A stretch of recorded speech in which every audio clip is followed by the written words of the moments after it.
Yeah, my name is Marjoe Bunney. I'm a longtime resident of Las Vegas. I acquired this car in '79 through a very good friend by the name of Pete Bompain. He had Shelby interest, and his interest flooded into me because I had Ford interest. And this is my '67 GT500, restored in 1980 or 81. I've never owned a Mustang in my life. The only one I've ever owned is this Shelby. And it was a Shelby from the day it was sheet metal. I acquired it from a guy by the name of Bub Russell in Henderson, and he had removed the engine and transmission, and it was purchased from him. And then I had the car for 2 or 3 years and collected parts toward doing a restoration on it. So this car is a restoration from 1980.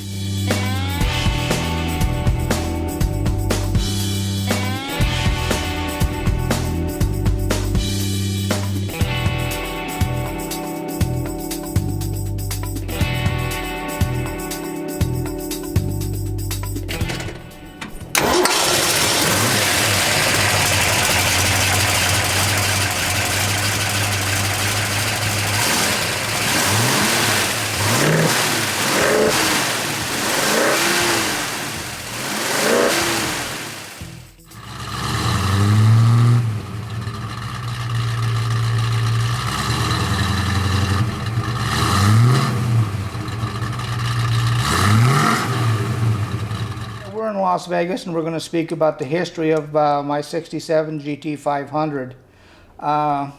It was accumulated by me in approximately '79 with the help of the Shelby Club president Pete Bompain and another member by the name of John Slaughtermaker. And so what we'll do is we'll talk about the history of it. This black GT500 here, KR, belonged to Pete Bompain, and he was in the ISCA show car circuit, and he was always losing to a GTO that had goats painted on the back of it, and it really ticked him off. Okay, then these are pictures that were taken at a car show at the convention center. This turquoise 70 belonged to Hank Nolan, and he was a mechanic at Friendly Ford up until his retirement, and he bought this car new. Him and his wife took and got married in it, and they had a boy, I believe. I don't remember what his name was, but Hank owned this car brand new for its whole life, and he was the protector of it.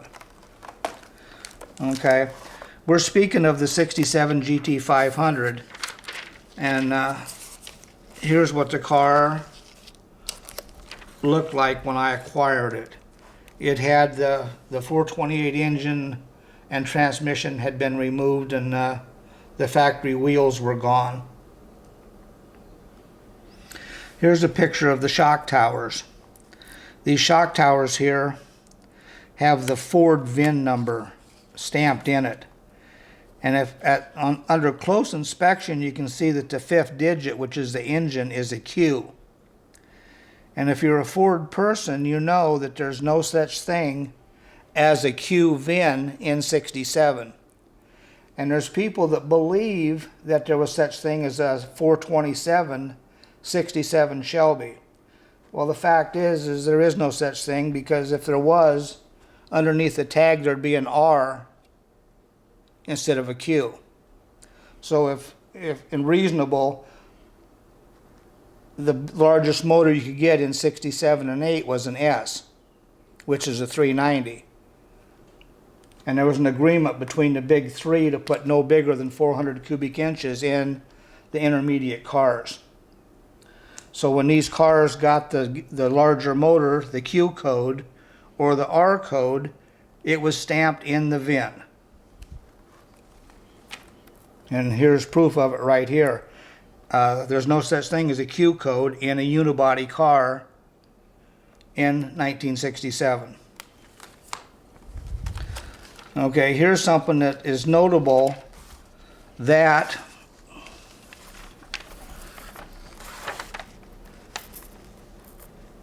by looking at these pictures here, this car was never a Mustang. It was never a Mustang and converted to a Shelby. Underneath the paint of the car, it says Shelby on the bare sheet metal before it was ever painted with the green paint. And we got carried away stripping the car, and you can see where it says Shelby, and then it says DSO, and DSO is District Sales Office. And then there's other pictures here where it says Shelby, and then it says QD. Q represents the engine, and the D represents, I believe, the 4-speed transmission, because these came 4-speed or C6. You know, and some of the things I say are up for interpretation or discussion, but this is what I believe after owning a car for 40 years and knowing the history of it and knowing the history of Shelby. And I've done restorations on Shelby's 67, 8, 9, and 10. At one time I owned the 67, which I still own. My wife owned a 68 KR, and then I owned another 69 Gt500 automatic air conditioning car. But these are numbers that appear on the car when it was being restored in 79 and 80.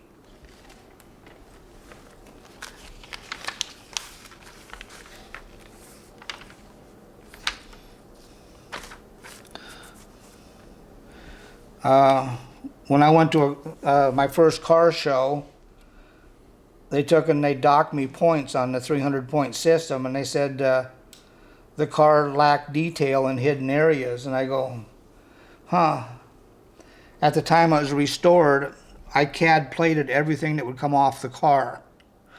CAD plating was in at that time, where you CADed everything and made it gold. So here's the complete undercarriage of the car in the living room on a mattress pad that's all CAD plated. The control arms, the backing plates, everything.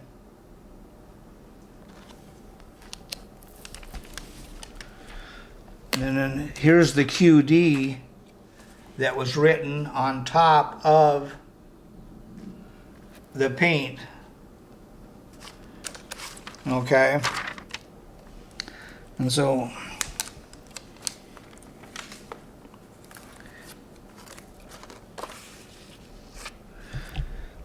here's pictures here of a mock-up where I put the engine, the intake manifold, and the headers on the car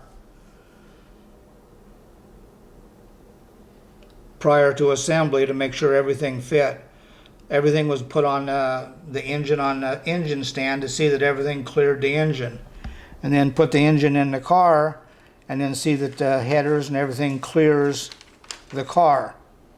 And then here's the carburetors, the intake manifold, and clears the hood.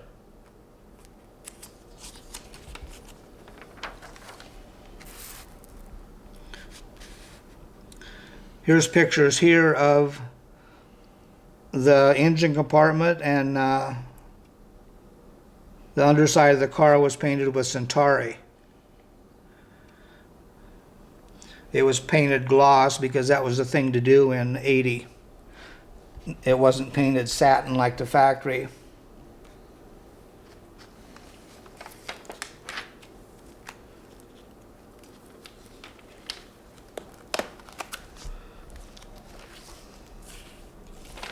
You know, here's shots here of the car in Centauri with absolutely nothing on it. No brake lines, no control arms, nothing.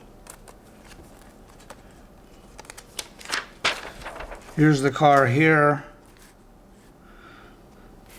The only thing that wasn't replaced on the car as far as rubber and stuff was the rear window molding. And at that time, that rubber molding was not available to buy.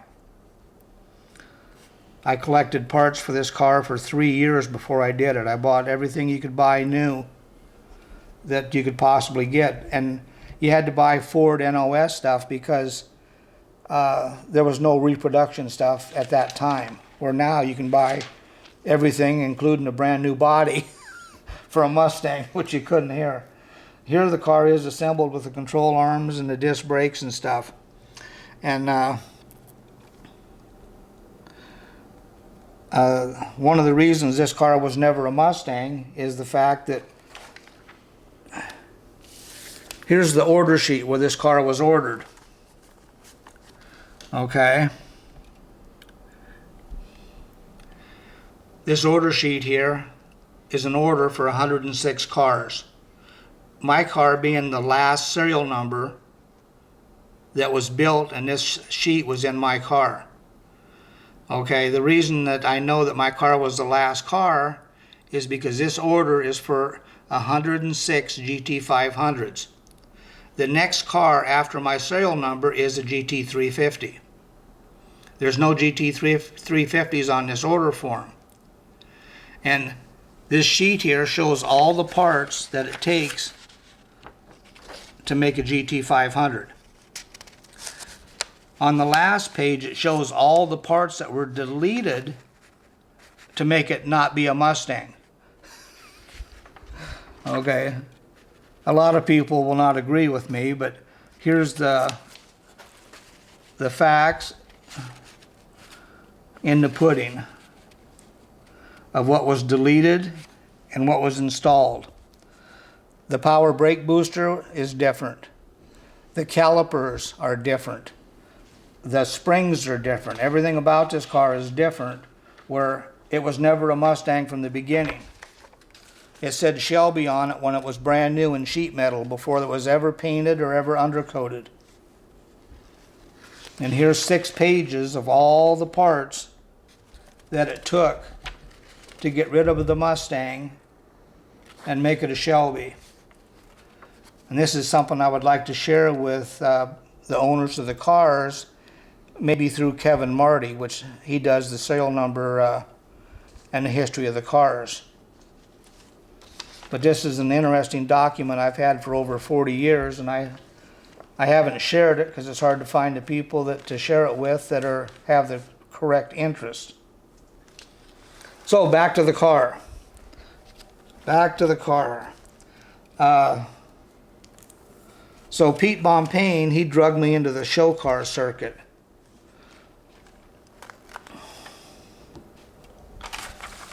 And here is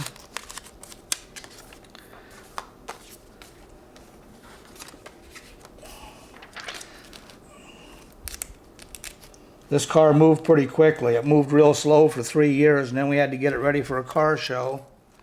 And here's the interior going together. Here's the engine compartment going together. Here's a brand new 67 steering wheel in the wrapper. And it has the little tag on it from Ford with the Shelby and the Ford number together. Here's my daughter.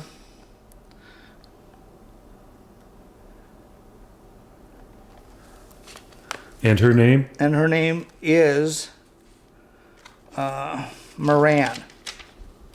And I have 4 daughters. Moran, Mandy, and the next 2 are called Shelby and Tarina. So we're in the car family. Here's me when I had hair, driving a car with new carpet, new steering wheel, and no seats.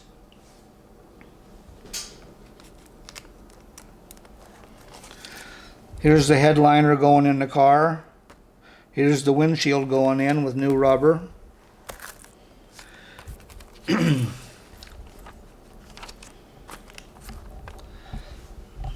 Here's the engine components.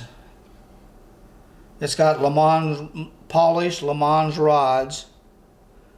It had a set of brand new 427 high riser cylinder heads with stainless steel valves. Here's the motor being assembled. The block is a 427 block that was brand new in Cosmoline when I took and assembled this motor. Here it is on the engine stand in Ford blue with the hooker headers, and these are 2 1/8 competition hooker headers. If they won't fit on the engine stand, they won't fit when you put it in the car. So you got to mock it up and make sure they fit and clearance everything. Here's pictures of the spaghetti headers on the engine stand with the engine. It has 427 pent roof valve covers.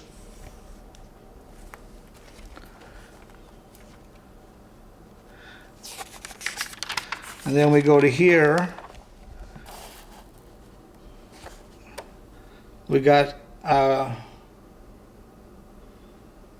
brand new fenders and the old nose that had damage on it.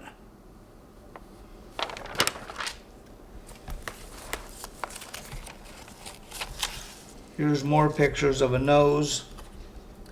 This here's a brand new nose that was purchased from Tony Branda. But you can see how the mold had a lot of shift in it, and it wasn't straight like it should be. So the old original nose fit better than the new reproduction. So the car went together with the old nose repaired. Here's the steering wheel. Brand new in a box from Shelby, wrapped in the protective wrapper.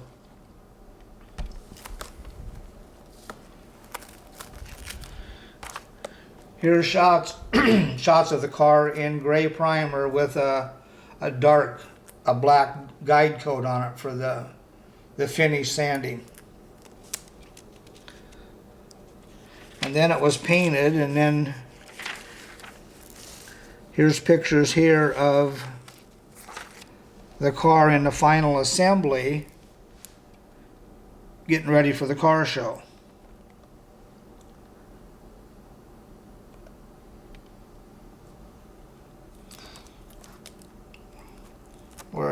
Where the engine is a 427 high riser, and the 427 high riser never came in this car. It only came in the Thunderbolts and the Race Galaxies built by Holman and Moody.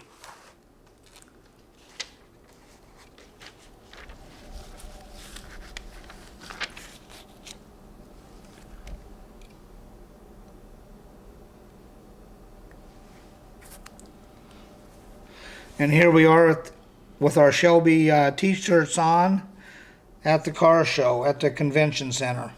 Or wait a minute, this may have been at Cashman Field or the convention center, but this was in about 80, 81. And there's my GT500 plates that I've had for over 40 years, and they were pinstriped by Lenny. Anybody that's been in Las Vegas very long, they know Lenny. The man with the paint brushes and the paint.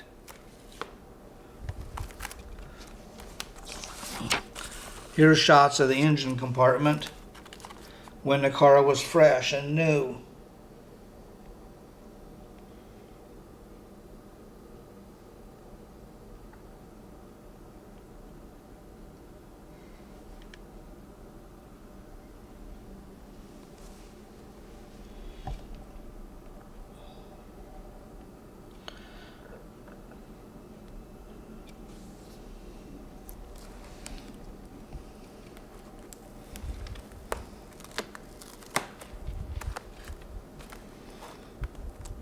Here's some shots of the interior, complete.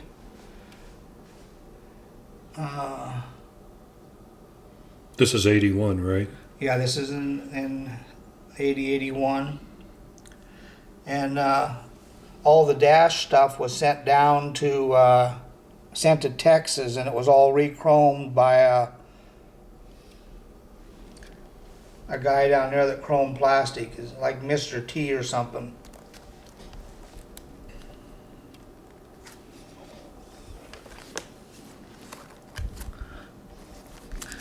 And These here are shots of other cars that were around during that era.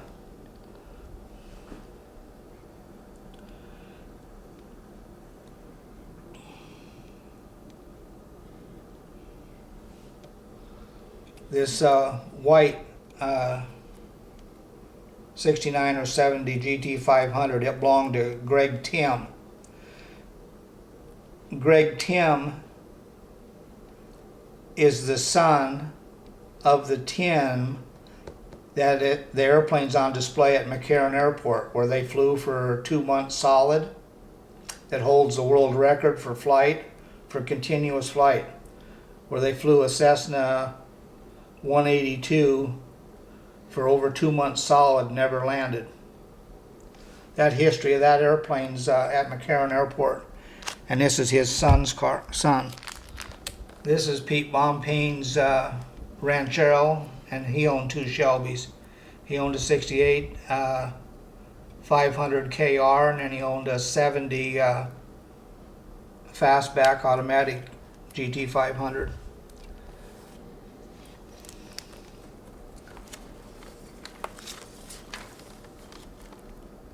This is pictures of custom paint of people that I run around with in that time period.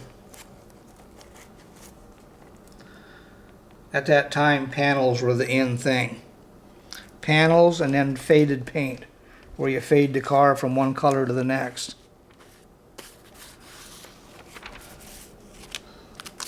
This Corvette was in Carcraft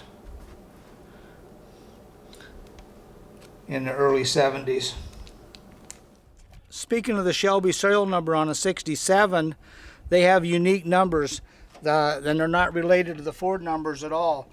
This vehicle here starts out with 67, which is obviously the year.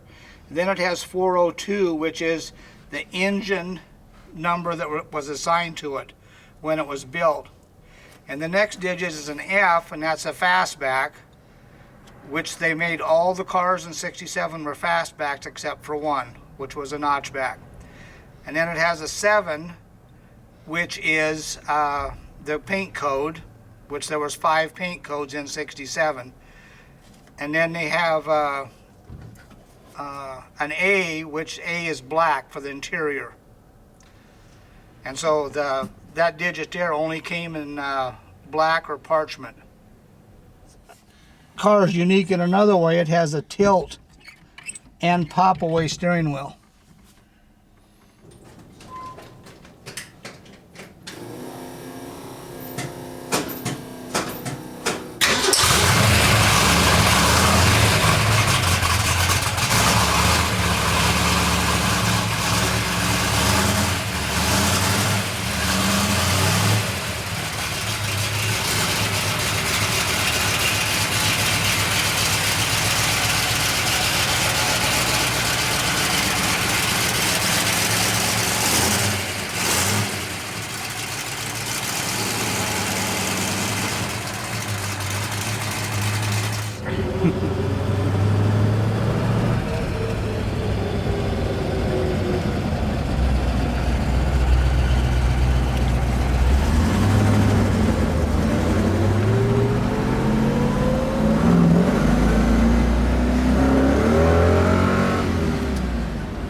Different about this is this intake manifold is a Thunderbolt intake manifold.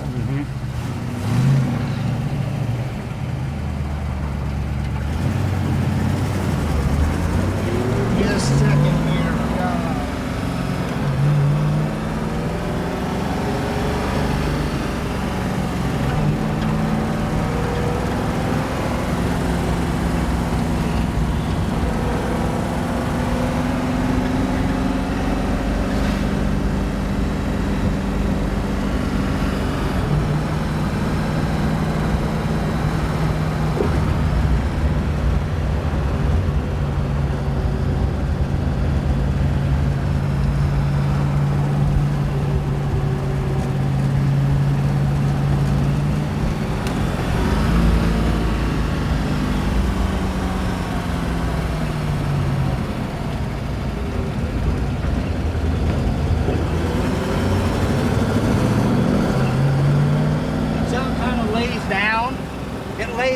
because of the design of the intake manifold.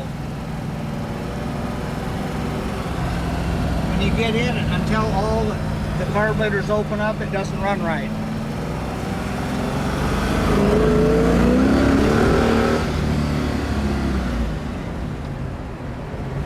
Is that cool or what? Yeah, can we go back and get my teeth?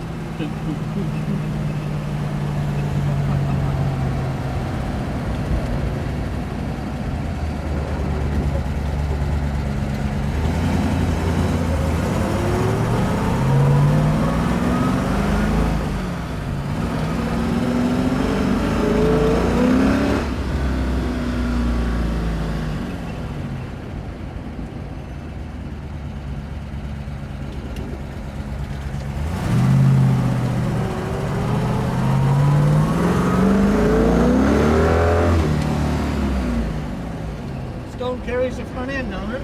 Oh, absolutely.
What do you think about when you're driving this car? How does it feel? Oh, you get excitement all the time. It puts a big smile on your face.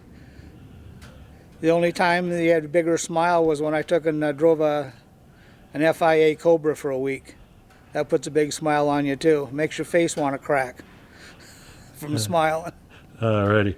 And these cars came with, you said, power steering? Yeah, when Carol Shelby ordered cars, one of the mandatory things was the disc brakes, power steering, and power brakes. Okay.